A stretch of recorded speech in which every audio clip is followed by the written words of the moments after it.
Thank you so much, Teresa. Thank you. Yes, so you're absolutely right. I am a prison chaplain and I'm also a community volunteer. I help people who are socially isolated, suffer from mental health problems, or just in general, just need people around them. So I might get my PowerPoint started, if that's okay. Okay. That'll sort of help me get through it. Thank you. All right, stand by.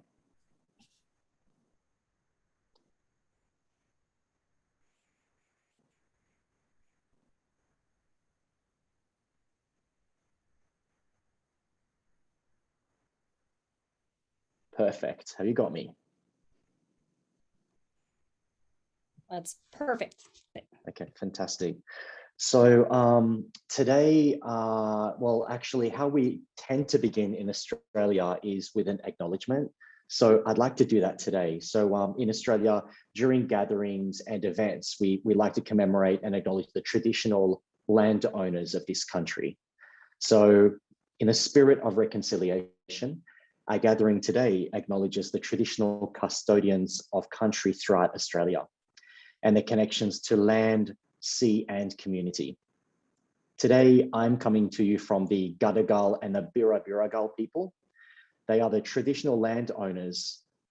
So we pay respect to the elders past and present and extend that respect to all Aboriginal and Torres Strait Islander people today. And I'd also like to take the opportunity to acknowledge the traditional landowners in your country.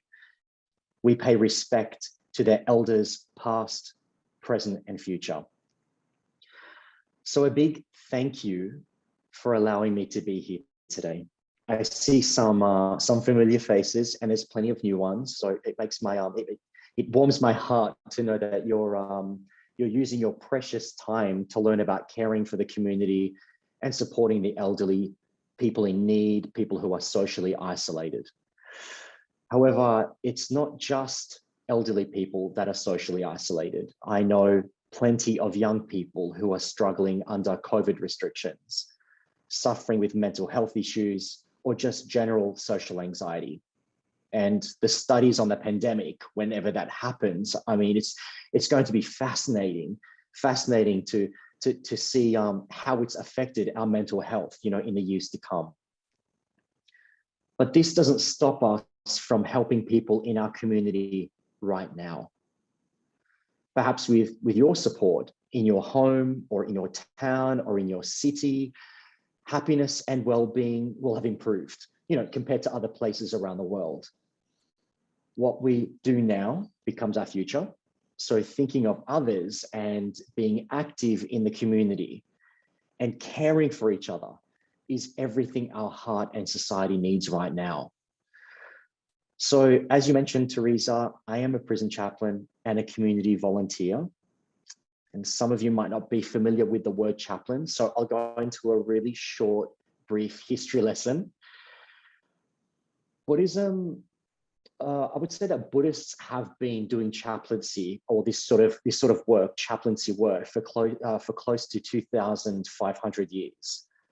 The word chaplain has a long Christian heritage, and it was once used to refer to representatives of the Christian faith, but now it's applied to all traditions. So the word chaplain first appeared in 7th century writings when a young Roman soldier came upon a beggar freezing in the snow. He drew his sword, he cut his uniform cloak in two and wrapped half around the beggar. That night, he had visions of Christ who appeared to him wearing half the cape. And this vision compelled him to leave the military and to seek religious life. So the history of the word chaplain is deeply rooted in kindness, in compassion, and in generosity. So what is a chaplain? And I guess more to the point, what do they do? I'd like to start by saying if Avikrita Rinpoche or Abaya Rinpoche are watching this, I do not wear a cape and I do not carry a sword, although the idea of it is kind of cool, but I don't do that. So a chaplain in today's world is someone who has a religious background, someone that supports that encourages and motivates and cares for someone's mental health, their emotional well-being, and also their spiritual needs. In Australia, usually Buddhist chaplains are lay people, meaning they're not monks or nuns. However, it is possible for the monastic community to become chaplains, and we have some donating their time here in Australia in both prisons and in hospitals. For all other religions, you have to be a formal leader within that tradition to become a chaplain. For us Buddhist chaplains, the seed of Buddhist chaplaincy, I guess, began with the Buddha. On his journey to awakening, what he witnessed was the suffering of beings. And out of great compassion to end this suffering, he eventually found a path of peace. So reaching out to his community of people who were seeking ways to alleviate pain and suffering, the Buddha offered care through guidance and through teachings to lessen the suffering of life. And in essence, Buddhist chaplains today are walking in the footsteps of the Buddha. So for 2,500 years, Buddhists have contemplated suffering. We've contemplated old age, sickness, and death to find an end to it. And in the same way, chaplains continue this practice in hospitals and in prisons and in many, many other places. So chaplains they're helping people to reduce their pain and skillfully deal with what is happening to them in the moment. Today, chaplaincy is a profession. It's either paid or unpaid, in which Buddhists who have specialized training, they care for the spiritual needs of suffering individuals. And who suffers? We all do. So typically the work is done within a non-religious setting, such as in hospitals, in the military, corporate workplaces, in universities, and in prisons. So suffering is everywhere, and chaplains support people in their suffering everywhere. So as a Buddhist chaplain, the intervention or the approach we use to help people is called contemplative care. Contemplative meaning to contemplate or to thoroughly look, right? We know this. And the meaning of care is feeling a concern for someone. So it's typically a holistic humanist caregiving that incorporates mindfulness practices, compassionate action, and moment-to-moment awareness. It is rooted in Buddhist practices of meditation and contemplation. Contemplative care it's an approach. It's an approach that nurtures the flow of wholeheartedness, of selflessness, of connection, and awareness. So the care practices give practical and grounding techniques for anyone who's facing the universal truth of suffering and impermanence, and it's powerful.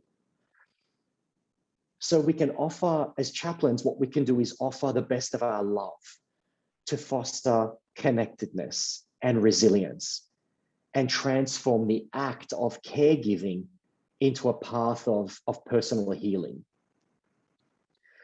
Contemplative care is being present. It's listening and witnessing suffering.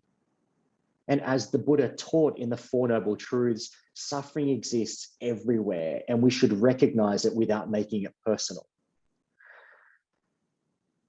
In Australia, volunteer chaplains serve in many different settings. And most of our volunteers donate their time in hospitals and in prisons, in universities as well. In the hospital setting, a Buddhist chaplain works alongside the medical staff, such as doctors and nurses and the support teams, to care for the mental and emotional and the spiritual needs of patients and employees. My friends who work in hospitals here in the state of New South Wales, they tell me Buddhist chaplains are very popular in secular Australia because they're seen as very calm and loving and compassionate. and the most inclusive of all the religions. When we suffer, especially in a hospital setting, the presence and the listening ear of a Buddhist chaplain, it's incredibly therapeutic. So Buddhist chaplains, they specialize in obviously Buddhism, in Dharma. However, multi-faith chaplaincy is where we really excel because of the Buddhist approach of loving all sentient beings without barriers. We can sit alongside a Muslim or a Christian or a Hindu or someone who has absolutely no belief. Now, in a prison setting, the work can be very difficult. People often ask me, is it rewarding? And what is really being asked is, do I get something out of it? As a chaplain, my work is beyond all of that. It's not uncommon to be really challenged and find myself pushing boundaries, the boundaries of my own conditioned mind, meaning it's just hard work. Prison chaplaincy is hard work. The systemic issues of navigating a prison can be really, really challenging. So often we have fights amongst inmates, and special security forces are called in.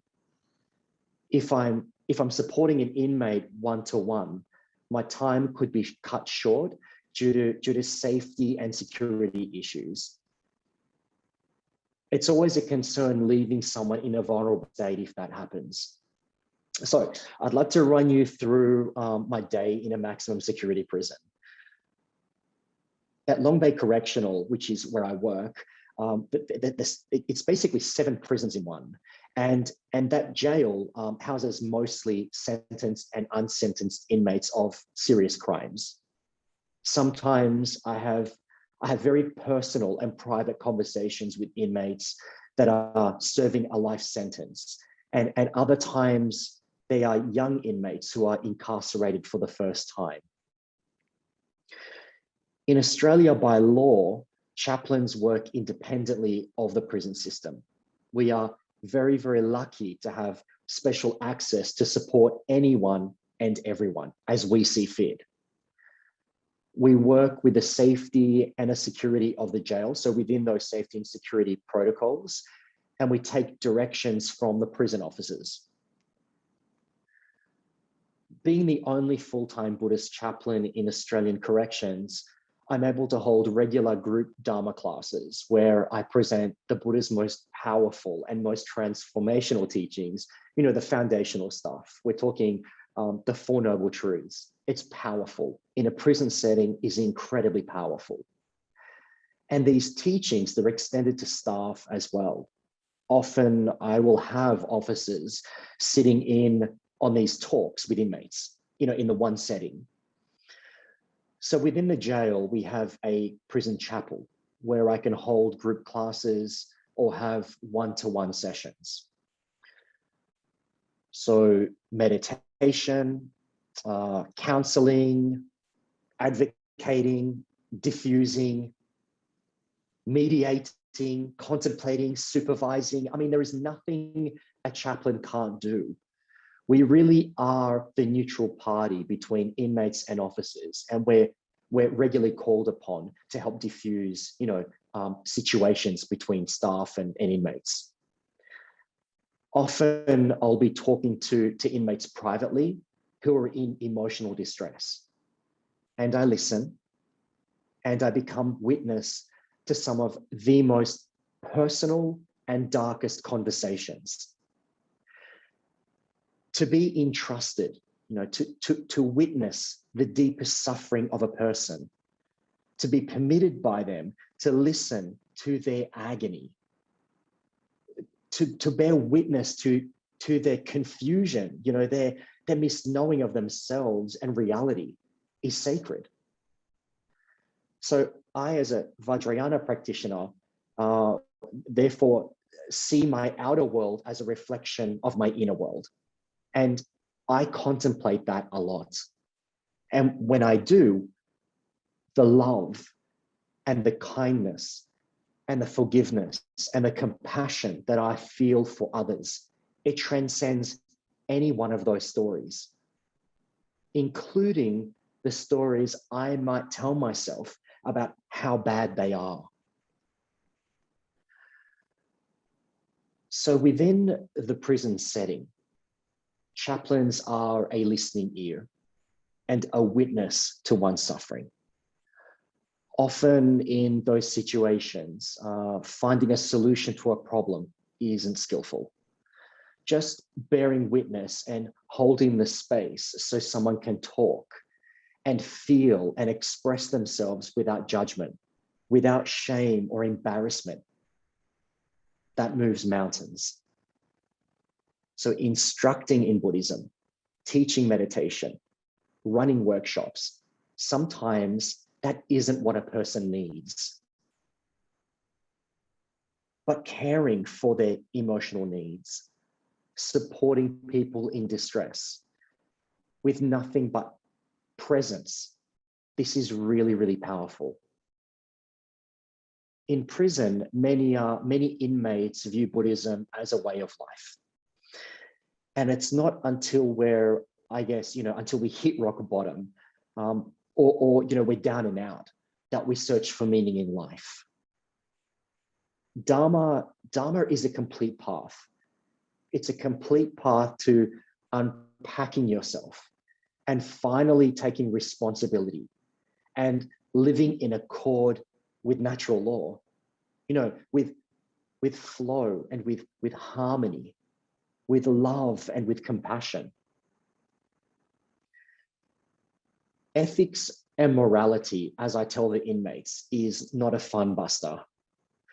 We use these as a way to discipline the mind and alleviate stress and anger and negativity from our own life. So the space that I cultivate as a chaplain it's private, it's confidential, and it's safe.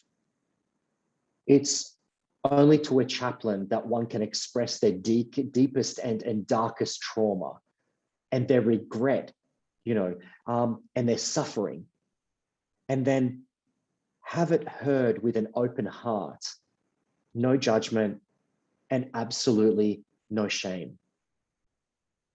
So when I walk into a prison to begin my day, I park my needs and my interests at the front gate. That's where I leave them.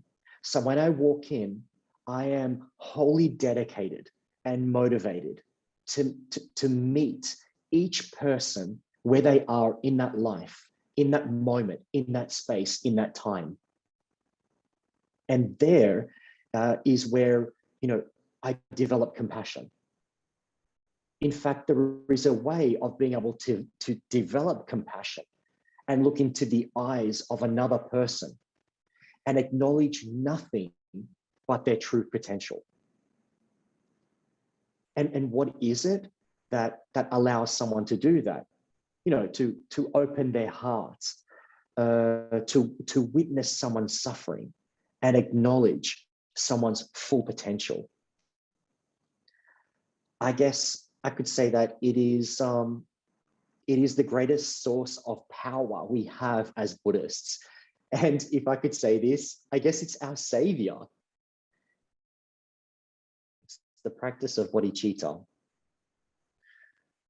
Bodhicitta is the purifier. It's the purifier of all degradations, as Rinpoche has taught us.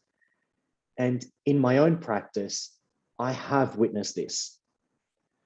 However, I'm far from claiming to have any realized state of mind here. I'm so far from it. But bodhicitta is the source of my courage and the basis of my own happiness. It's what enables me to make others happy. And that's what gives me satisfaction in life. Therefore, it's easy to meet others with compassion and with loving kindness, when your base is bodhicitta. I remember a young guy that came to the yard gate one day as I was just doing my rounds and checking on the inmates. I'll often go up to the yard gate and just give everybody a wave and see how they're going. And he was a new guy. I've not seen him before. And he rocks up to the gate and he looks at me up and down, and he looks at me up and down and looks at my shoes, and he says, "Who are you?" And I said to him, "I'm the chaplain." And I asked him, "Who are you?" And he said, "I'm a gangster." I'd say this guy was, no more than 18, 19 years old. And I thought, this guy's ready. This guy is ready. He's ready to sit down and talk. So I asked him to join me in a private space, and we talked. And he unpacked. He unpacked a lot of his life, and there was trauma. There was confusion. He was unsure about who he was, why he was where he was in the prison. He didn't understand, he didn't know himself. So he came to my classes, my group Dharma classes, and he sat there and he listened and he learned to meditate. He started to, I guess, work on himself by developing his own bodhicitta. And eventually he was released. And today he has a job. He's looking after his elderly grandparents, loving them and caring for them and supporting them. And very soon he'll be studying. This guy has changed his whole life. And it's because of Dharma. It's because he took it on board, he learned it, he studied it, and he practiced it. Now, some of you might like the idea of chaplaincy. So I'll quickly explain how to become a qualified chaplain. As a layperson, before you can begin your studies in chaplaincy, you have to have a letter of recommendation from your teacher or from an authority in a temple or a monastery or a Buddhist center. Here in Australia and in the state of New South Wales, to become a qualified chaplain, you must complete studies in what we call CPE, Clinical Pastoral Education. I guess you could say that with a holistic and reflective approach to studies. It consists of modules that help build active listening skills and help with counseling support, and merging the Dharma into personal and private conversations with people you're engaging with. And select universities in the US and in Australia offer formal postgraduate studies in chaplaincy. And in Australia, the Buddhist Council of New South Wales runs online chaplaincy studies on Zoom with a 40-hour introductory course. It's really beneficial. And they also have more advanced studies. So I'll be linking those at the end of the talk, for those of you who might be interested in developing your contemplative skills. Perhaps you'd like to become a chaplain. So what is a community social support volunteer? Loneliness. We all experience it at some point in our life. But imagine feeling the burden of being isolated and lonely every single day of your life. Loneliness doesn't always mean physically alone. The felt sense is of separation. It's distance from people and community, and it's really uncomfortable. And in our world today, we have people who are missing out on these social interactions and connections due to various reasons. Some are elderly, some are suffering from mental health concerns, and some of them just have, a social anxiety. As His Holiness the Dalai Lama said, we are social animals. We need each other. And collectively, we need to support each other's well-being. In fact, in our own practice of bodhicitta, we are encouraged to act selflessly, to commit ourselves to the happiness, to the happiness of others. When we dedicate ourselves to the practice of bodhicitta, when we apply ourselves And we have the aspirational wish to become enlightened for others, to purify ourselves for others. Making others happy, it becomes as natural as breathing. And personally, I mean, in my life, nothing makes me happier than making others happy. And I know that my mum is watching this today, and I hope you enjoy the roof racks on your new SUV, Mum. So Australia is an enormous country. It's enormous. We have a relatively small population for the landmass. Our people are multicultural from every country on the planet. Our population is fast growing. And you could say that societal norms and the habits of people are changing very, very quickly. I mean, this is world over. This is not unique to Australia. But what we're seeing is people are being left behind. And this includes elderly people. As our cities grow, as people grow older, naturally they have less people to support them. And in the midst of uncertainty, here in Australia, some not-for-profit organizations have recognized the need to support, in the local community through ongoing care of elderly and isolated people. So community volunteers, they are empowered to make phone calls, checking in with people, and encouraging COVID-safe practices. And prior to COVID, there would be perhaps even home visits, but unfortunately things have changed so much. So these people who are volunteering their time are specialized. They are skilled volunteers to help individuals regain a sense of trust and confidence, social confidence. The organizations, they make their service available to local hospitals and community centers who then make referrals. And assessments are made to check the level of support someone needs, and then they're matched up with a volunteer that has similar interests. Those with little social connections, people throughout the community, including people who are in need, struggling to find assistance. These are the people who are candidates for a community social support volunteer. So by offering conversation, by offering a listening ear, a trusted relationship builds to lessen the pain of loneliness. The kind of selfless support helps to build confidence. And over time, they themselves begin to connect socially around them. So you're helping the person build their own confidence to be able to step out into the community and not fear it. So I'd like you to meet Pam. Pam is my first social visits client and now a very special and dear friend. She's 86 years young.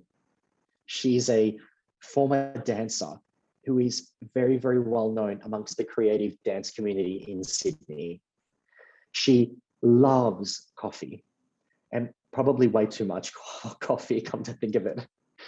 She hates milk. She can't stand the sight of it in a bottle. She can't stand it in her coffee. And she can't even stand it on the shelf at a grocery store. And boy, does she know dark chocolate. I mean, she can tell you the difference between Swiss chocolate and Belgian chocolate just by the smell. Pam suffers. She suffers from dementia, and often she forgets who I am.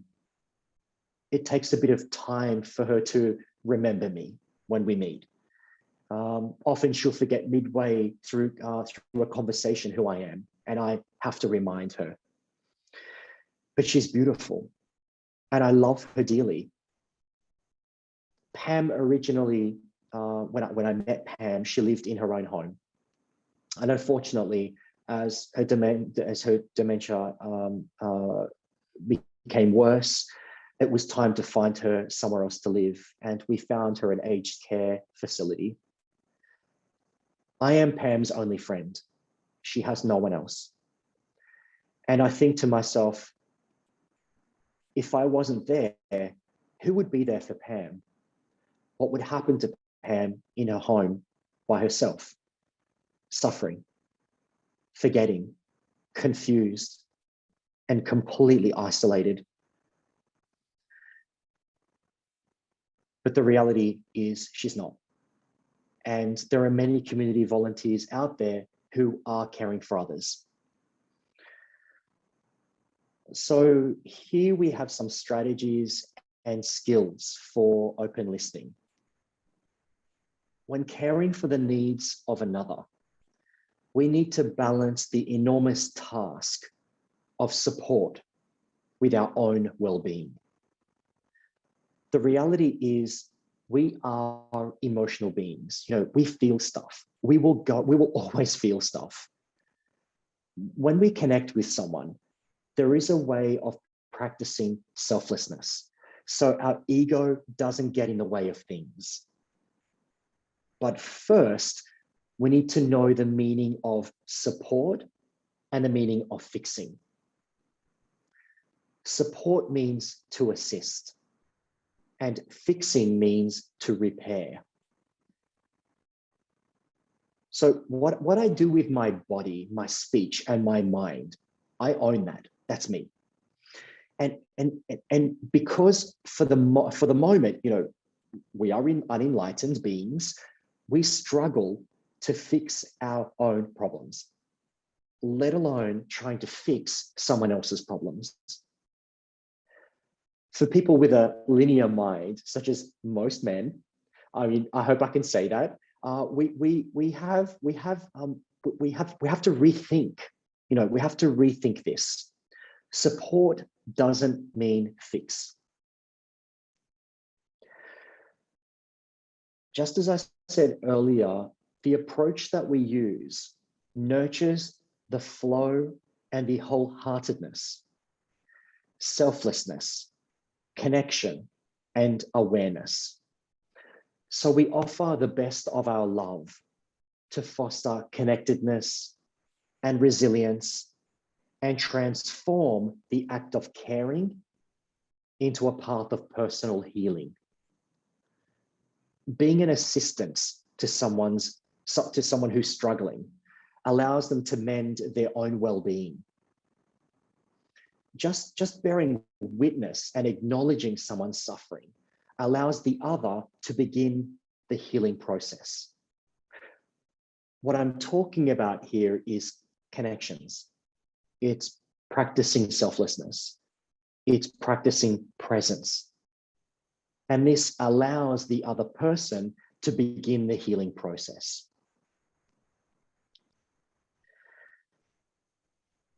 Connection is something we feel. It's a felt sense. We feel it. We really can't learn it from a book. You know, we can't learn it from blogs. We can't, you know, we could research it, but it really has to be experienced. And I guess when we experience it, that's when we feel it. We feel its power, and it opens our heart. It opens our heart to share our love with others. As humans, we crave connection. We crave touch, acceptance, and support. Connection is being playful. You know, it's about acceptance. It's about curiosity. It's about support. And I guess we could say that playfulness is about having fun. It's about motivating the person to join in the fun. Joy brings connection, and people need to feel they are fun to be with, right? Playfulness is also, I guess, it's used to diffuse tension. Acting a little silly often keeps the interaction lively. And if you think about your own intimate relationships where someone might be a little upset, you know, you pull a face, you do something silly, and it diffuses the tension instantly. A little bit of silliness keeps life lively. Some days in our life, we are happy and it feels great. And then other days we feel really heavy. Acceptance is accepting the situation as it is. When we show understanding and patience for the other person and their feelings, we accept the other person as they are in that moment, whether they're engaging with us or not. That is acceptance. We also need to be curious about the person's feelings and well-being. Curiosity sometimes means making the best guess about what is going on for a person. So you engage with questions and you develop a deeper level of conversation. And what that does is it initiates trust. Curiosity allows a person to feel heard and be understood. And empathy, we wrap it all up with empathy. Empathy is a quality. It's a quality of feeling with. We are feeling with compassion for their struggle and for their suffering.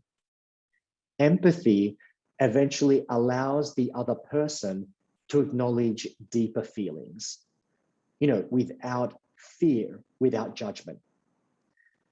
Sometimes we have a tendency to try to fix the problem in someone's life.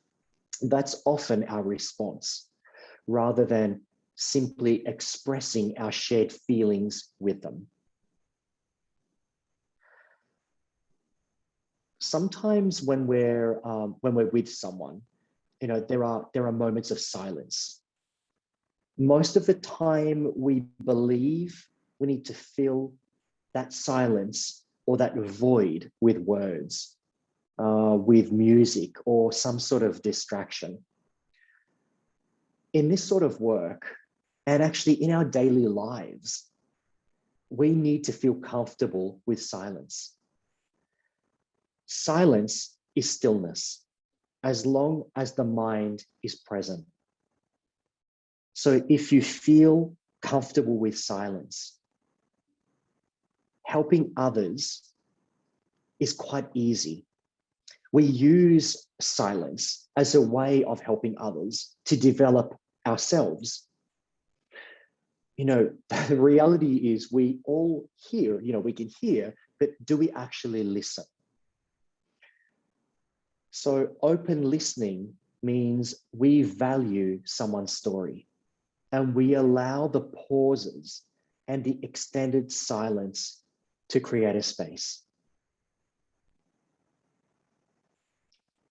Just as I did just that. The space is to feel and to heal. His Holiness the Dalai Lama said, sometimes silence is best. And most importantly, we need to be genuine and authentic. So the practice of selflessness is cultivating bodhicitta. That's what allows us to meet a person where they are and to hold the space. The space is lit by love, by love of an open heart. Let's say that nowadays people talk a lot about compassion fatigue and self-care. And I'm going to go out on a limb here and say compassion and fatigue, they don't really go together, especially if you're a Buddhist. Bodhicitta is an infinite source of positivity. It keeps our batteries full. It doesn't deplete them. When we grow the qualities of positivity and we interact with others, it becomes effortless, dedicating ourselves to others and their happiness. When it's charged with bodhicitta, you cannot run out of steam. For as long as we are plugged into that source, the source of our own true nature, we are of benefit to others. I'm hearing many of my friends talk about self-care. It's a real buzzword at the moment. And when we think about self-care, what comes to mind is rushing off to get a massage, to go and do some retail therapy. Let's go shopping. Let's watch Netflix. However, self-care is an inner care. It's not an external one. Now, everyone loves a massage. Everyone loves new shoes. Everyone loves a Netflix binge. But as a Buddhist, we have incredible practices that take us inwards to make sense of our outer experience, our outer world. We use tools such as reflection and contemplation to bring about mental peace and inner happiness. Self-care is doing your practices diligently. It's cultivating bodhicitta. It's bringing about mindfulness into your everyday life. Self-care is an inner process. So when we talk about integrating the Dharma into everyday life, into every interaction, it's actually quite easy, but it begins with us. I guess we need to be naturally curious about life. We need to be naturally curious about the way that we use our body, our speech, and our mind. And that curiosity should motivate us to get to know ourselves. When we practice the Buddha's methods, of developing our mind, we begin to understand ourselves. And knowing yourself means knowing others. So to integrate the Dharma into every interaction is so simple. You cultivate bodhicitta. Bodhicitta is our natural state. It's positive, it's loving, it's compassionate, and it is effortless. Our teacher, Avikrita Rinpoche, he has presented the Buddha's teachings in the most skillful ways, with a wish to benefit others. It's easy and so simple for us to practice. The reason we benefit from Rinpoche's teachings is because he is with us. He is present. He's in the moment. And because of this, his loving, compassionate heart is what we feel, and that is what we're supported with. He supports us with that loving, compassionate heart. Therefore, I feel dedicated and I feel committed to the ideal of bodhicitta and helping others. I guess you could say that I remain committed, to generating this sort of altruism for others. I make a commitment to myself that I will strive to generate bodhicitta, compassion in my mind. So when I'm with someone, when I'm present in their space and I'm meeting them where they are, Dharma is integrated in my interaction without even trying. It's already there. Another method of integrating Dharma into every interaction is to use, moment-to-moment awareness, and you can practice that in your everyday life. Perfecting momentary awareness helps us connect and allows us to become fully engaged with the other. So not every single person I work with in the community or in prisons is a Buddhist. And in fact, my friend Pam is an atheist. The support I give them comes from the practice of Dharma. And what I'm certain of is Pam and the inmates have the Dharma in their mind stream just by the way I sit with them. the way I may comfort them and listen with an open heart of bodhicitta. So I'd like to say that as Rinpoche has taught us, we need to develop our mind. We must cultivate bodhicitta. We have to reflect and contemplate. And we absolutely need to study the Dharma. And it brings me to the end of my talk. So I want to thank you all very, very much for being present. And I hope that the presentation has been of some benefit. I hope that it has motivated you. I hope that it supported you to perhaps go into your own community and benefit people with social visits. Or maybe you're interested in chaplaincy, embark on a journey of contemplative care. Overall, there's so much that we can do to help vulnerable people in our community. And let's face it, life is short. Life is precious. So we need to make every second count, dedicate it to others. Thank you.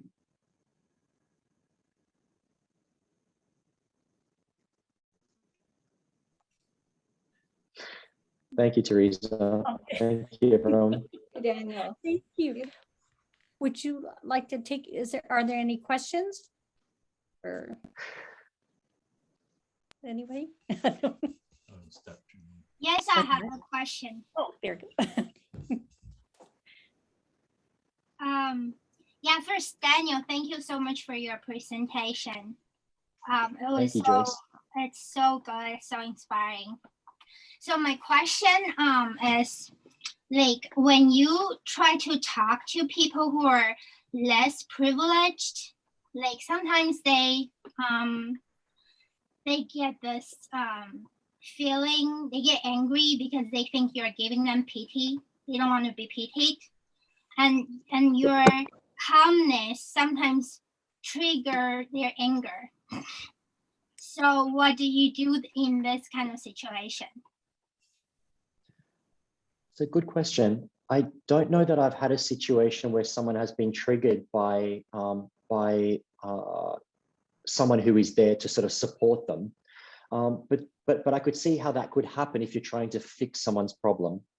So if we just present with someone and holding the space, and holding the space might mean not having to actually verbalize anything, but just to sit with them, just to rest with them and be there. That often will move mountains for people. And over, with that space, they'll also sort of relax themselves and melt into the conversation and become more open. Yeah, okay, thank you. Thanks, Joyce.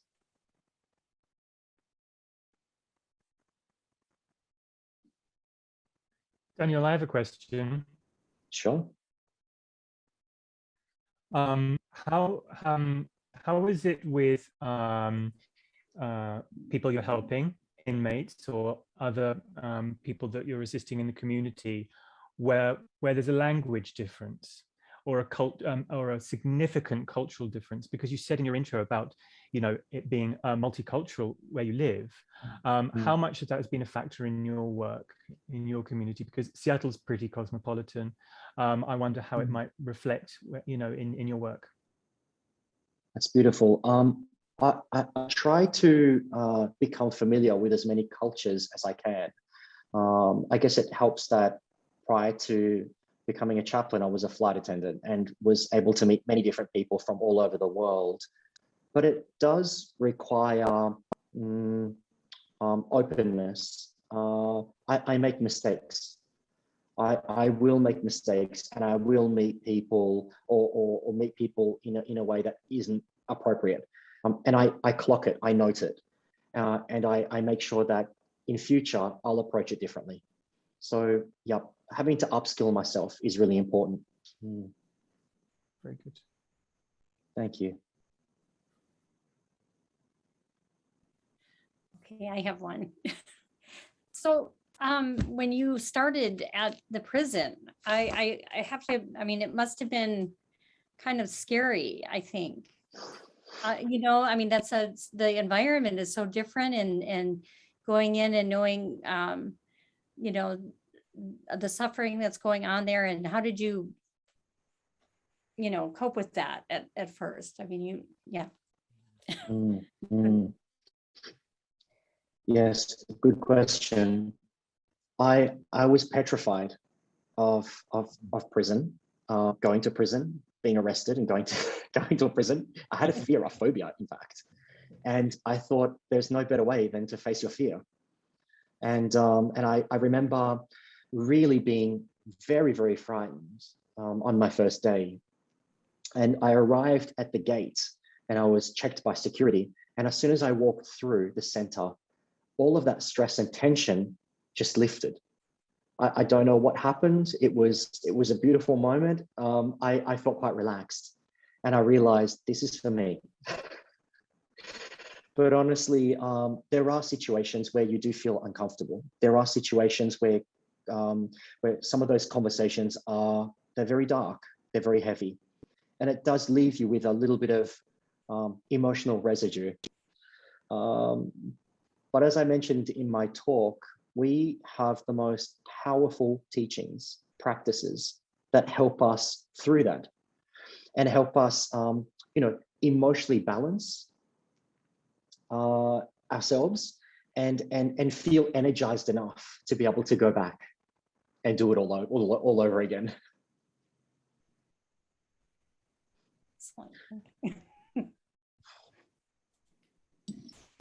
Daniel? Hello. Hi. I've had limited experience with, you know, this kind of practice, but I've noticed a pattern when being unskilled, I want to connect with people in the community, like homeless people, and some people are so lonely and so invisible. If you give them an opportunity with the best intentions, a flood of sharing and loneliness and stuff just comes out, and I don't know how to set boundaries. You know, I don't want to be unkind and cut them off, or and I worked with a young woman in the community when the Marici was giving out items in the winter, and she is so kind and so compassionate that she was like a captive, one person for about 2 hours.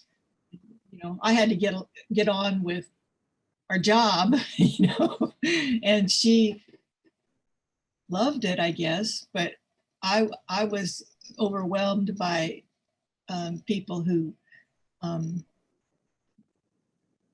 a flood, you know, there's a flood of some, you know, was coming out for someone who would actually listen to them. So being unskilled, I don't know how to handle that without hurting someone. Just the fact that you're there with them, and you're with them, and you're allowing them to feel and to feel comfortable, there is a tremendous benefit to that person. So donating that time with that person, those 2 hours to that person, transforms their life forever. Sometimes we don't need a boundary. Sometimes we just need flow. But when it comes to the practical side of things, you know, if you're working with the Marici Fellowship and there's things that need to be done, you know, utilizing the support of your friends around you, Marici friends, to be able to, you know, to get the work done. But on an emotional level, you know, you will feel things, we will feel things, I feel things, and those feelings last. I go home and I feel those things. It's important we do. That's part of our practice. I hope that answers your question. Thank you. Thank you. I just wanted to say thank you for touching on the compassion fatigue thing.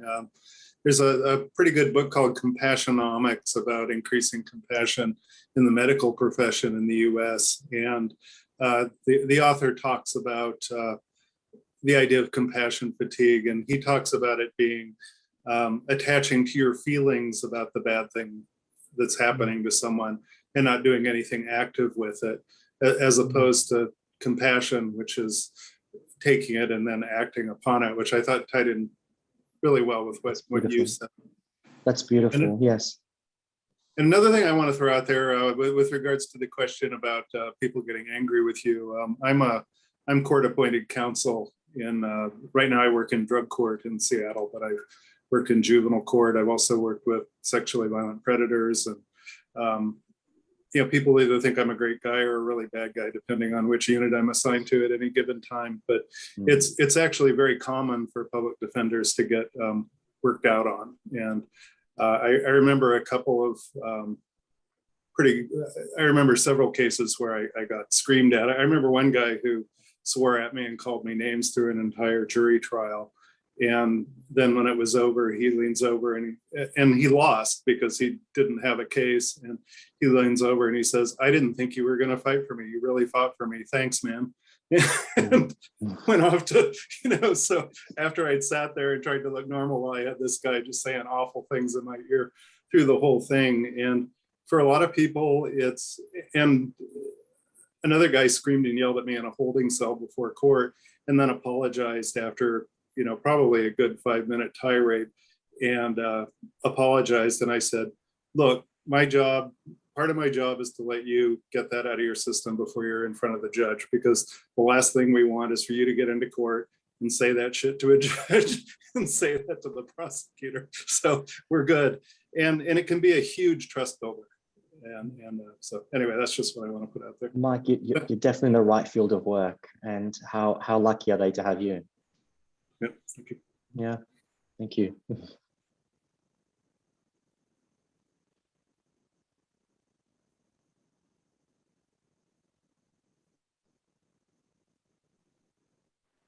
I have a question. So thank you. That was wonderful. Where does I assume that there are at some cases, like with Pam in helping find a facility or in the prison in helping mediate, where there is a proactive role of suggesting things or et cetera.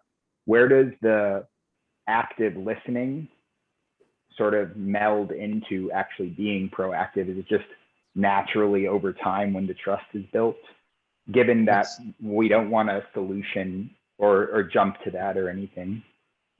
Absolutely. Yep. Great question, Noah. I utilize the resources around me. So certain organizations that I know can step in and help. There are things that I can't do.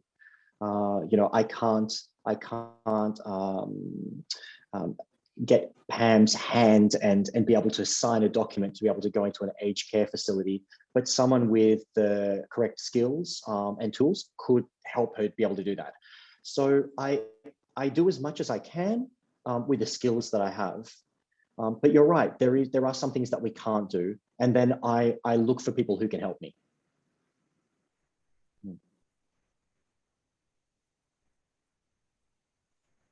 Thank you.